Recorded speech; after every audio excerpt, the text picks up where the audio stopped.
Hay mucha gente que me dice que querer ser escritor en el siglo XXI es una locura, que ser escritor es un oficio del pasado. Así que vamos a remontarnos un poco más atrás en la historia, vamos a ver si el siglo XXI es o no es un siglo para ser escritor.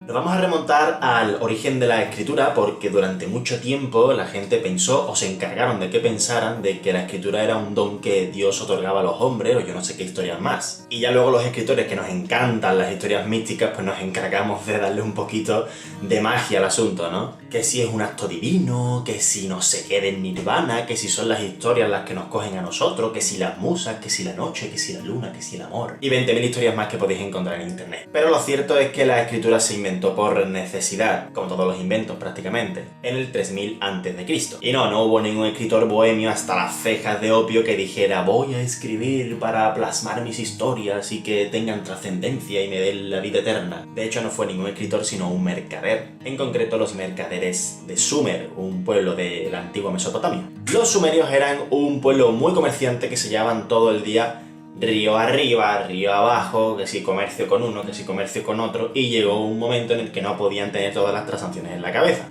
Y empezaron a escribir con lo que tenían a mano, con arcilla del río, con el barro y con las cañas. Y para que entendáis mucho mejor el proceso, os voy a poner en situación, porque desde el desconocimiento todo parece venido del cielo, y que nada es mérito del hombre. Que últimamente se tiende mucho a pensar que el hombre es solo responsable de las tragedias y de los inventos malos, y el hombre es responsable tanto de los inventos malos como de los inventos buenos como de los inventos regulares. Y casualmente la escritura es uno de esos inventos que revolucionó la historia. Antiguamente se utilizaban unas bolas huecas de arcilla que se llamaban bullas. En ellas los sumerios introducían piedrecitas que simbolizaban lo que querían tradear. Imagínate que tú tenías 50 ovejas, pero no podías traerte las 50 ovejas en el barco. Entonces ibas con 50 piedras que simbolizaban las 50 ovejas. Tú llegabas a la ciudad y le decías a un hombre, mira, tengo 50 ovejas, pero no las he podido traer. Y tú le dirías, ¿cuántas quieres? Y él pues te dice, pues mira, quiero esta y esta. ¿Vale? Entonces una forma de cheque era meter esas piedras en una bola de arcilla que luego se sellaba. Y entonces yo te daba a ti tantas ovejas como piedras había en la bola de arcilla, en la bulla. Y muchos podrían estar pensando, Juanma, ¿y por qué no usaban telas o bolsas de piel de animal para meter las piedras? Que es mucho más sencillo que meterlas en trozos de piedra hueca. Pues sencillamente porque si lo hacían en una bolsa de tela o en algún otro tipo, tú podías abrir y meter más piedritas o sacar más piedritas, y entonces pues no había nada de seguridad en que tú no habías manipulado la mercancía. Pero la cosa se complicó porque a veces querían tradear no solamente con ovejas, sino también con panecillos. Y entonces pues las piedras simbolizaban tanto los panecillos como las ovejas, y entonces se peleaban entre ellos. No, esto eran 5 ovejas y 2 panes, no, esto eran 4 panes y 3 ovejas. Y entonces empezaron a tallar esas piedrecitas con forma de lo que querían tradear. Pues si querían tradear una oveja, pues hacían una ovejita, un pan, como cuando moldeábamos la arcilla para hacer el porta de Belén. Ahora que estamos en Navidad, pues seguro que muchos de vosotros habéis cogido arcilla y habéis hecho la típica barrita de pan para ponerlo en los establecimientos, las vasijas de arcilla, ¿no? Pues igual, ellos hacían prácticamente lo mismo. ¿Cuál era el problema de todo esto? Pues que si tú tenías 150 ovejas, tenías que hacer 150 figuritas. Si tú tenías 200 panes, pues tenías que hacer 200 panes de 200 figuras de pan. Y con el paso de los años y de los siglos y de los milenios, a alguien se le ocurrió que en lugar de tallar 200 figuritas de pan, a alguien se le ocurrió aplanar la arcilla en unas tablillas con forma de cuña, con un solo símbolo de lo que tú querías tradear, por ejemplo, con una sola figurita de pan, pues tú sellabas en la tablilla de arcilla, y entonces decías 1 pan, 2 pan, 3 pan, 4 pan, 5 pan. Y ya no te hacía falta tener 150 panecillos, sino solamente uno y una tablilla de arcilla. Y un milenio más tarde a alguien se le ocurrió que no tenías que tener tampoco una figurita de pan para sellar 50 panes, que te valía con un trozo de caña, una caña del río, y entonces tú dibujabas sobre la arcilla húmeda 1 pan, 2 pan y 3 pan. Y ese fue el origen de la escritura. Esa escritura se llama escritura cuneiforme, porque cune viene del latín cuña y las tablecillas pues tenían forma de cuña. Si las tablecillas hubieran tenido forma de círculo, vendrían del latín circulus y serían circuluformes o algo así. Por cierto, acabo de darme cuenta de que llevo todo el vídeo diciendo tablecillas y tablecillas no existe como vocablo, son tablillas. Pero no me voy a poner a repetir todo el vídeo ahora, así que pasadlo por alto. O sea que el primer sistema de escritura que encontramos en el 2000 a.C. Es un sistema basado en pictogramas. Los pictogramas es lo que acabo de explicar, los dibujitos que representan la realidad, cosas que podemos tocar, pues un pan, el sol, la oveja, el pie, una mano. Pero luego todo se fue complicando porque el ser humano lo complica todo, y si se nos ha quedado chica la Tierra, pues imagínate un sistema a base de pictogramas. El hombre quería empezar a transmitir, a escribir lo que sentía, emociones, cosas que no podía tocar. Entonces, claro, tú podías representar muy fácilmente una barra de pan, pues una barra de pan, una cosa así ovalada con tres arañones así, ¿no? Lo que hacemos todo el mundo. Pero ¿cómo representabas tú el amor? ¿Cómo representabas tú el hecho de querer comer? ¿Cómo representabas tú el frío, el calor, el hambre, el pensamiento, el conocimiento? Entonces esos símbolos se fueron complicando un poquito más y dieron lugar a los ideogramas. Los ideogramas son esos dibujitos que no tienen nada que ver con la realidad porque no existen, pero que simbolizan lo que nosotros sentimos, que simbolizan cosas inmateriales, como lo que he dicho, como el conocimiento, el hambre, el amor. Y ese sistema de escritura pasó de tener 100 caracteres, es decir, pues las 100 cosas que podían tradear fácilmente o las partes del cuerpo humano y tal, a tener 1000 caracteres entre pictogramas e ideogramas. Que a nosotros como occidentales nos puede parecer una auténtica locura tener que manejar, tener que memorizar 1000 caracteres para tener que escribir. Pero ahí tenemos al chino que maneja unos 50.000. Y antes de seguir con la historia de la escritura, podéis imaginar que ser escritor, que de hecho no existía el oficio de escritor como tal, en esta época era un auténtico coñazo. Tenías que amasar la arcilla, aplanarla en las tablillas estas que os digo. He dicho tablillas, no tablecillas, ya me he corregido. Tenías que escribir, si te equivocabas tenías que volver con un poquito de agua, tenías que volver a aplanar la arcilla, luego tenías que esperar que se secara, no se te podía caer, se te podía recalentar y se cascarillaba, en fin, era un auténtico coñazo. Tú imagínate publicar un libro con tablillas de arcilla, ¿dónde lo transportas? Tienes que con una camioneta, ¿no? ¿Y cómo lo firmas? Pues para firmarlo tienes que mojar un poquito la tablilla y con una caña tienes que, ¿no? Era una auténtica locura, no se podía ser escritor en esta época. Lo más parecido a un escritor que encontramos en esta época son los escribas, que aparecen un poquito más tarde. Y no son escritores como los conocemos ahora, eran más bien contables. Estos escribas, como digo, aparecieron como contables, se dedicaban a contar el censo de la población, a contar cuántos kilos de cereal había recaudado tal ciudadano, cuántas ovejas quién, cuántas vacas tal, pero no se dedicaban a escribir, a contar historias, simplemente a contar, porque ellos manejaban los símbolos y decían, pues fulanito de tal ha recaudado 200 gramos de cereal.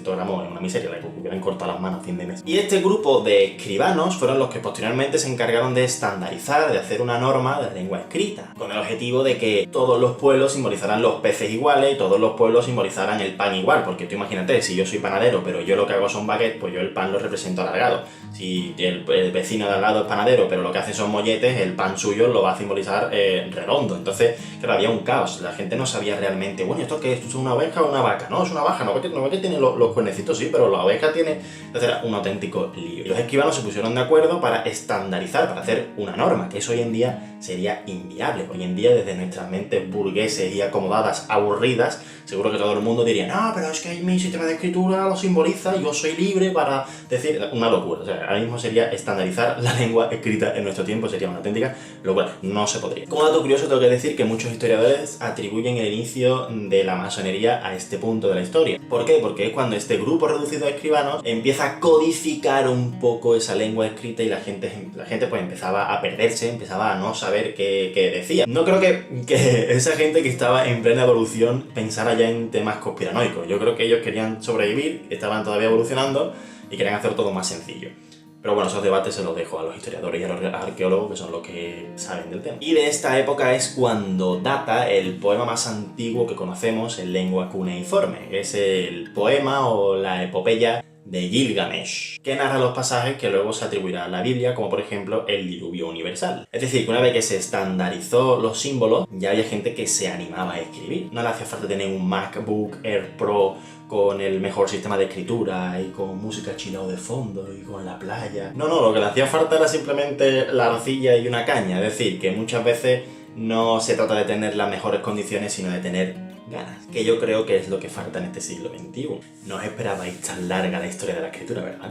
Pues sigue. Muchos podéis estar preguntando por qué o cómo pasamos de escribir en pictogramas e ideogramas, es decir, de tener que memorizar más de 1000 caracteres para poder escribir, a tener solamente 27 símbolos, como es el alfabeto actual, y bastarnos con eso. Pues eso fue gracias a los fenicios. Ellos comprendieron que la realidad que podíamos llegar a simbolizar, que podíamos llegar a representar, era infinita. Todo se podía representar y para ello haría falta, pues no sé, 100.000, 200.000 caracteres, era una auténtica locura. Pero se dieron cuenta también que los sonidos del habla eran finitos, es decir, tenían un límite, a menos de que fueras beatboxer, que dudo que hubiera ningún beatboxer, pues todo el mundo usaba los mismos sonidos y eran bastante limitados, muy limitados. Y entonces crearon un alfabeto fonético, es decir, un alfabeto que no se basaba en representar la realidad o representar lo que sentimos, sino en representar los sonidos del habla. Y esto fue ya cuando sí que sí, el 99% de la población se desconectó de la escritura. ¿Por qué? Porque ya los escritos dejaron de ser sol, mano, pie, pan, oveja, a representar cómo nosotros articulábamos los sonidos. Es decir, la gente no tenía la manera de saber lo que era una P, porque tú vas por leer campo y no te encuentras una P, ni una R, ni una M, ni una N.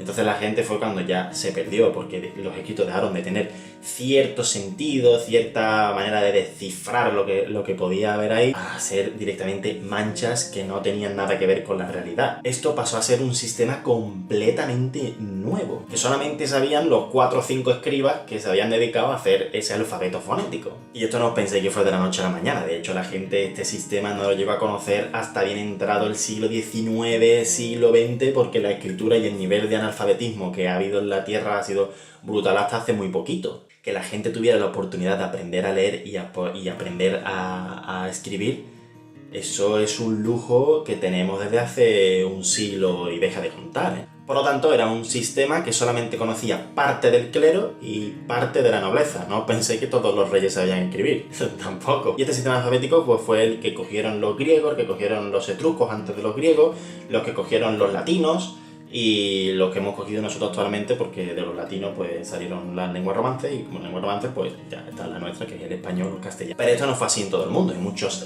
lenguas, muchos idiomas en el mundo que siguen basándose en los pictogramas e ideogramas, como por ejemplo el japonés o el chino. De hecho, cuando nosotros en 1492 llegamos a América, los pueblos que había allí, los aztecas, los mayas, los incas, todos hablaban con pictogramas. Y como podéis ver, en este punto de la historia tampoco era lo mejor del mundo ser escritor, porque solamente te iba a leer y te iba a comprender tu compañero de celda en el convento. O sea que tampoco era gran cosa. Sobre todo con lo egocéntricos que somos los escritores y los artistas en general. Que solamente queremos que nos lean, que nos escuchan, que nos vean, que disfruten, que gocen con nuestras cosas. Y por otro lado, a menos de que fueras hijo de un monarca o siguieras los senderos del Señor, probablemente no sabrías ni leer. Y para no enrollarme demasiado, luego llegaron los griegos que introdujeron las vocales en el alfabeto porque escribíamos que parecíamos alemanes cabreados.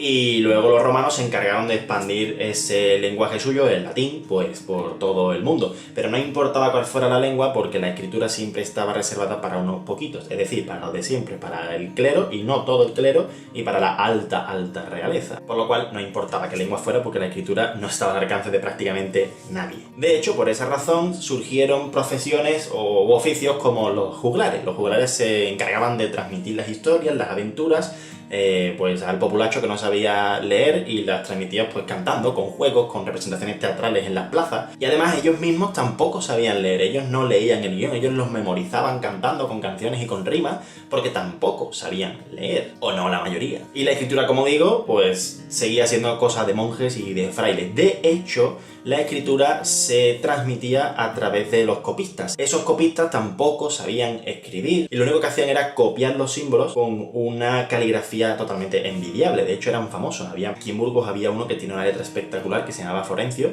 que se encargaba de pasar todos los manuscritos. Y de hecho, muchas veces se buscaba que no supieran leer siquiera para que pudieran copiar textos prohibidos que hablaran pues de sexo, de medicina, de astrología. Es decir, tú copias, no te importa lo que pone aquí, dame manuscrito ya. Teniendo en cuenta que cada copia, dependiendo de la extensión, podía llevarte 10 años de tu vida terminar. Por lo que no me hubiera gustado ser escritor en aquella época tampoco. Y aunque no lo creáis, la escritura fue así desde que pasamos de los pictogramas hasta prácticamente el siglo XV. En el 1450, año arriba o año abajo, un señor llamado Gutenberg inventa la imprenta. Pero no os creáis que la imprenta que inventó ese señor es como la que tenemos ahora, que pulsamos un botón y tenemos 200 copias del artículo que queramos. El señor Gutenberg se llevó 2 años para imprimir 150 Biblias, las famosas Biblias de 42 líneas, porque eran las líneas que aparecían en cada cara. ¿Sabéis lo que es esperar 2 años para solamente 150 ejemplares? Este hombre, el señor Gutenberg, lo que hizo fue darle una vuelta de hoja a un sistema que habían inventado los chinos que se llamaba la xilografía. En el siglo V los chinos inventaron un sistema para poder imprimir textos pequeñitos, prácticamente era como un sello. Esto es, tallaban su texto, su mensaje en madera, en relieve, tenían que tallarlo todo en relieve con letras pequeñitas, luego tintaban y sellaban sobre el papel o sobre la tela. Pero claro, resultaba prácticamente imposible tallar todas y cada una de las páginas de un libro en diferentes maderas para luego tener que sellar. Era una locura. Tú imagínate lo que era tallar una a una las letritas y las frases y todo. En una locura, eso no estaba al alcance de nadie. Y Gutenberg lo que hizo fue, en lugar de tallar el texto entero, talló solamente una letra y se hizo 150 copias de cada letra, y luego en unas planchas de hierro lo que hacía era colocar las letras una a una, como jugando al Scrabble, y formaba todas las frases del libro, de la página que quería imprimir. Pues en un lugar de la Mancha, de cuyo nombre no quiero acordarme, todo eso una a una, piqui, piqui, piqui, piqui, piqui. Imagínate que pones cada letra de cada palabra, de cada frase, de la primera página del Quijote, y luego le das la vuelta y se te cae. Eso no tendría, eso es para decir, mira, ya dejo este trabajo. Que el Quijote todavía no había salido por esta época, es solamente un ejemplo. Total, que en aquellas planchas, pues luego tintabas, sellabas y tenías la primera hoja. Luego desmontabas todas esas letras una por una y volvías a escribir la siguiente frase. Pues piqui, piqui, piqui, piqui, la siguiente página. Y sellabas, desmontabas aquello, volvías a poner. Y así se llevó este hombre 2 años para hacer 150 copias de la Biblia. Que aunque a nosotros nos parezca mucho tiempo, seguían siendo muchos menos de lo que le llevaba a un copista en su convento hacer una sola copia. Dato curioso de Gutenberg. Resulta que Gutenberg no tiene dinero, era un tieso de la vida y tuvo que pedirle un préstamo a un amigo suyo. Este hombre, casi al final del proyecto, consideró que 2 años ya había sido demasiado tiempo como para que no le hubiera devuelto el dinero, lo expulsó del proyecto y puso a su sobrino. Su sobrino había sido aprendiz en el taller donde se gestó toda la idea de Gutenberg. Es decir, Gutenberg fue expulsado de su propio invento y acabó muriendo solo en un convento, y el sobrino de este prestamista fue el que se llevó todo el mérito. La moraleja es que más vale tener un tío que te pueda enchufar que tener una idea brillante. Pero ¿vosotros imagináis el precio que tendría ahora mismo un libro si las editoriales actuales tuvieran que esperar 1 año o 2 años para tener 150 copias? Estaríamos hablando de ejemplares que solamente estarían al alcance de personas como la hija de Bill Gates. Los precios serían desorbitados. Pues era prácticamente lo que pasaba en la época. Por lo que al pobrecito mío que escribía lo leía su madre, si es que su madre estaba viva para cuando terminaran de imprimirlo, y deja de contar. En España tuvimos que esperar hasta el siglo XVI para que imprimiéramos la primera novela que tuviera cierto impacto. La tragicomedia de Calisto y Melibea, que se le atribuye a Fernando de Rojas. Y me hace mucha gracia porque si tú te pones... Coño.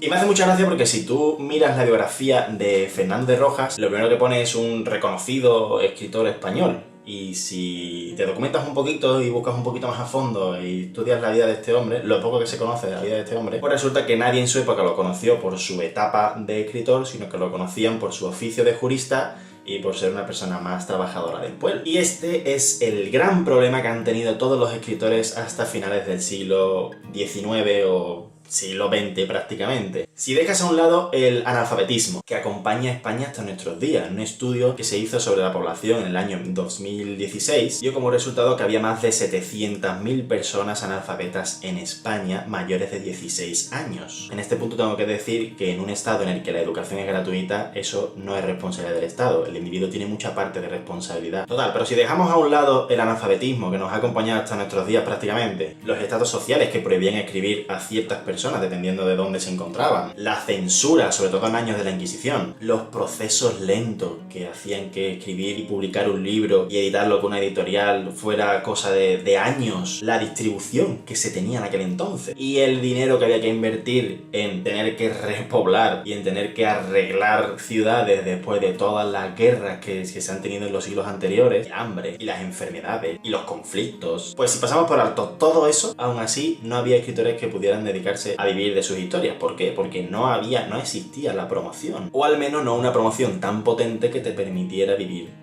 de tus historias. La mayoría de escritores y de artistas en general, hasta antes del siglo XX, morían y nadie reconocía su trabajo porque nadie siquiera sabía que existían. Lógicamente no fueron todos, y cuanto más pegados estemos a nuestro siglo, menos. Pero por ejemplo, Cervantes murió y la gente solamente le reconoció su trabajo hasta el final de su carrera con las novelas ejemplares. De hecho, se sabe que Cervantes durante toda su vida tuvo muchos problemas para llegar a fin de mes. Y si nos vamos al otro lado del charco, tenemos a Edgar Allan Poe, por ejemplo, que es el reconocidísimo padre del género de terror de las novelas negras, y ese hombre murió solo y borracho en un callejón. Y su éxito fue un éxito muy póstumo, es decir, después de la muerte. Y esto hoy no pasa, y por fin llegamos a nuestros días en este vídeo eterno. Hoy miras en las redes sociales y todo el mundo que haya escrito algo o que pretenda escribir algo pone en sus redes sociales que es escritor. Que eso tampoco me parece así, porque escritor creo que es el que vive de lo que escribe. Que, ojo, no os engañéis porque sigue siendo muy complicado. Pero por lo menos en el siglo XXI pues no tenemos censura, o no tan grande como la había antiguamente. Podemos escribir sin tener grandes recursos, no necesitamos ser hijos del monarca ni pertenecer a la iglesia para poder escribir. Solamente necesitamos un ordenador que soporte Word, que hasta una tostadora puede soportar Word, y una tarifa plana de internet para subirla a Amazon, o a unas malas te vas a un locutorio o a un cibercafé y la subes a Amazon. No va a haber una guerra inminente a la que tengas que irte al frente y dejar de escribir, o incluso que te puedan quitar la vida. La gente más o menos puede invertir dinero en comprarse un libro al mes, 2 libros al mes, aunque para mi punto de vista los libros están muy caros en el mercado actual. Y no solo eso, sino que todo el mundo estamos conectados los unos con los otros y los otros con los unos. Y es que hoy en día las redes sociales nos facilitan el mundo a todos. Seas escritor, cantante, seas pintor, puedes mostrar tus obras, puedes mostrar tus canciones, tus creaciones, puedes hacerte publicidad, puedes llegar a gente de Latinoamérica. O sea, eso era impensable que un escritor de España pudieran leerlo en América. Eso era impensable. Eso es solamente en nuestros días, que tenemos internet, que te puede leer una persona con que hable español, te pueden leer en todo el mundo, te pueden entender en todo el mundo, y eso lo tenemos gracias a las redes sociales. Sin duda alguna, si hay un siglo en la historia que es el siglo de los artistas, es el siglo XXI. O sea, puedes darte a conocer desde el sillón de tu casa. Eso no se ha visto en ninguna época. Y ya está en ti, en tu ganas de trabajar, que eso sea así. Así que deja de quejarte, deja de decir que tiempos pasados fueron mejores, porque ya estás viendo que en el mundo del artisteo eso no fue así. Y ponte a trabajar. Déjate de rollos de inspiración y suerte, que cuando la suerte y la inspiración vengan a verte, que te pillen trabajando, que te pillen escribiendo, que te pillen componiendo, que te pillen pintando, pero que te pillen con las manos en la masa. Y deja de llorar y escribe, come, haz el amor, escribe más y vuelve a escribir. Pues nada, si has sido capaz de tenerte lo que dura el vídeo, pues dale un me gusta y nos vemos en siguientes vídeos.